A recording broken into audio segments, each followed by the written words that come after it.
Mas bula sa ini, membuat suatu eksperimen untuk membuktikan bahwa bahan bakar dicampur dengan ethanol dapat merusak komponen mesin.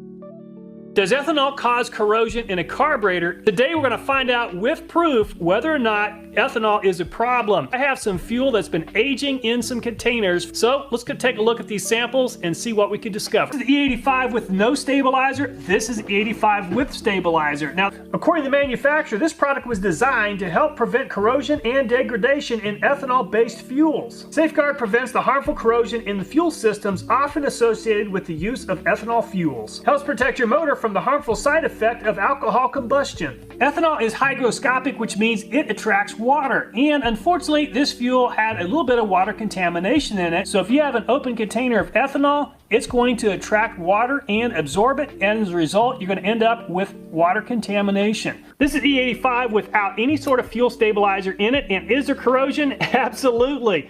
And try not recommend ever leaving ethanol-based fuel in a carburetor for any period of time, or it will cause damage.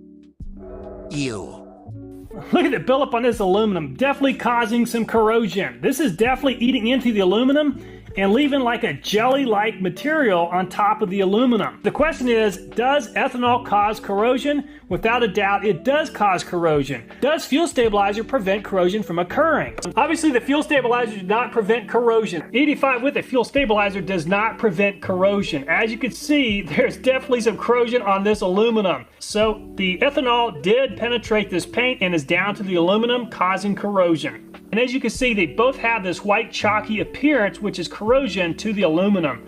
So ethanol-based fuels will cause corrosion even with a fuel stabilizer. Mas bula sa ini juga melakukan eksperimen dengan bahan bakar yang tidak mengandung ethanol. And both of these containers have the non-ethanol fuel. What's very interesting is that these containers experience a lot less evaporation than the fuels with ethanol. So this no ethanol fuel without stabilizer, even though it had water contamination, did not cause any corrosion to the aluminum. Okay, the metal on the left did not have the fuel stabilizer. The fuel on the right did. There isn't any corrosion on either piece of metal, even though both pieces of metal had water contamination. 85 seemed to cause an equal amount of corrosion with the treated and the untreated fuel. The E10 with stabilizer actually did better than the fuel that did not have the stabilizer. There's quite a bit of corrosion on this metal.